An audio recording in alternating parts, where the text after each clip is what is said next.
ओम नमः शिवाय। दोस्तों, स्वागत है आप सभी का हमारे YouTube चैनल शिव पार्वती धार्मिक कथा में। आज मैं आप सभी को मासिक शिवरात्रि व्रत की कथा सुनाऊंगी। तो आइए सुनते हैं मासिक शिवरात्रि व्रत की कथा। प्राचीन समय की बात है, एक नगर में चित्रभानु नामक एक शिकारी रहता था। वह शिकार करके उसे बेचता और अपने परिवार का पेट भरता था। वह उसी नगर के एक साहूकार का कर्जदार था और आर्थिक तंगी के कारण समय पर उसका ऋण नहीं चुका पा रहा था, जिससे साहूकार को गुस्सा आ गया और उसने शिकारी चित्रभानु को शिव मठ में बंदी बना लिया।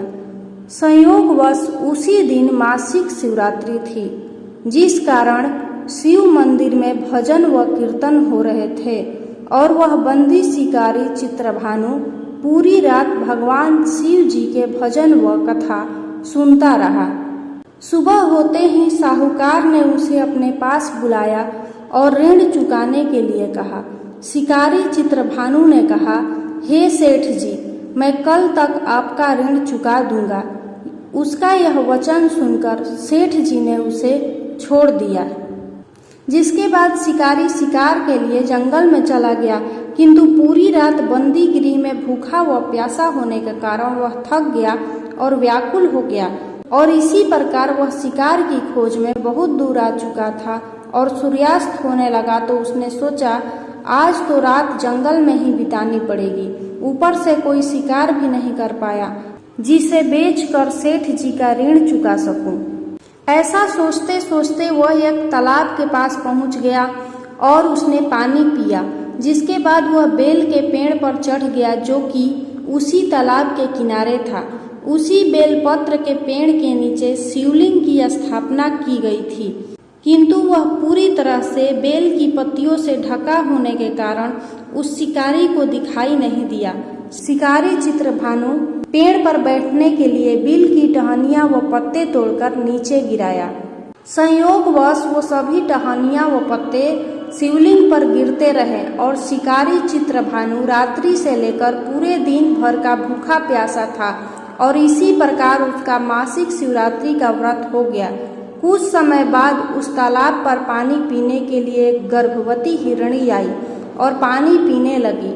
हिरणी को देखकर शिकारी चित्रभानु ने अपने धनुष पर तीर चढ़ा लिया और छोड़ने लगा तो गर्भवती हिरणी बोली, तुम बाण मत चलाओ, क्योंकि इस समय मैं गर्भवती हूँ और तुम एक साथ दो जीवों की हत्या नहीं कर सकते, परंतु मैं जल्द ही प्रसव करूंगी, जिसके बाद मैं तुम्हारे पास आ जाऊंगी, तब तुम मेरा शिकार कर लेना।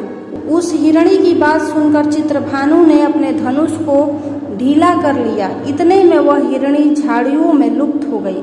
ऐसे में जब शिकारी ने अपने धनुष की बाण चढ़ाई और ढीली करी तो उसी दौरान कुछ बिलपत्र के पत्ते झड़कर शिवलिंग के ऊपर गिर गए। ऐसे में शिकारी के हाथों से प्रथम पहर की पूजा हो गई। कुछ समय बाद दूसरी हिरणी झाड़ियों में से निकली। उसे देखकर शिकारी के खुशी का ठिकाना ही नहीं रहा। चित्रभानु ने उस हिरणी का शिकार करने के लिए अपना धनुष उठाया और तीर छोड़ने लगा तो हिरणी बोली, हे शिकारी, आप मुझे मत मारो।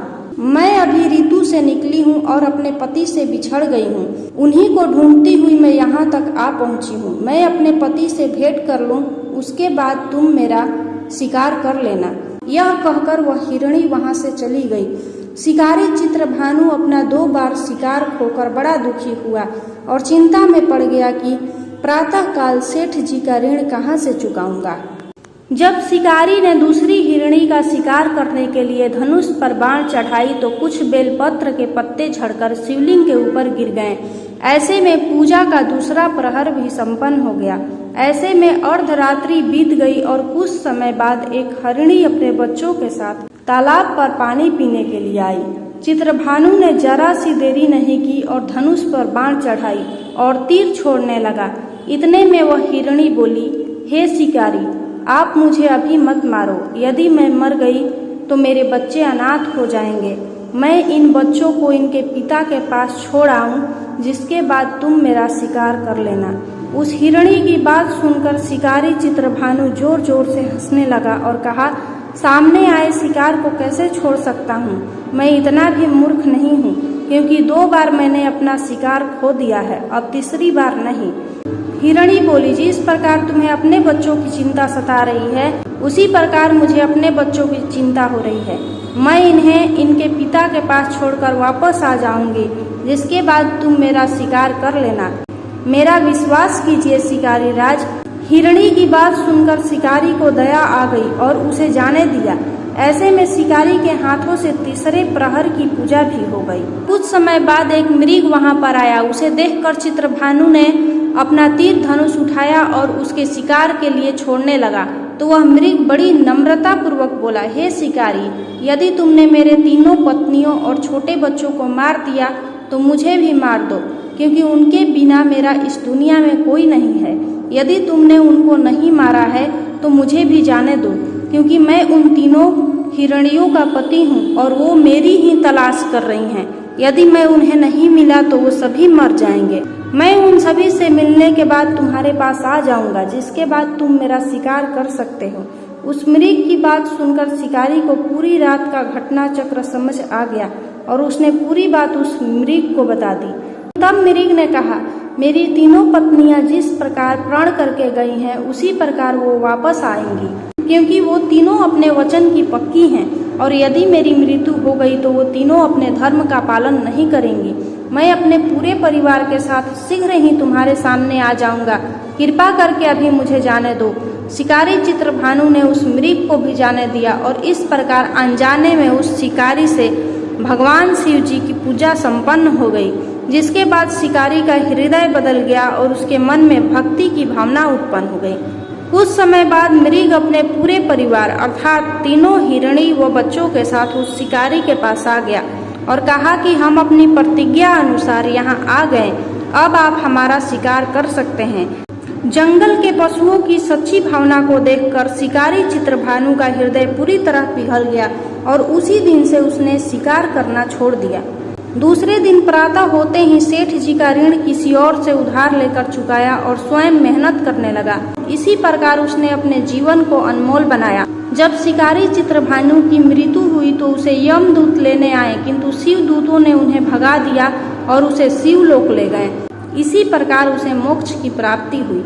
यदि आपको मासिक शिवरात्रि व्रत की कथा अच्छी लगी हो तो कमेंट बॉक्स में हर हर महादेव जरूर लिखें।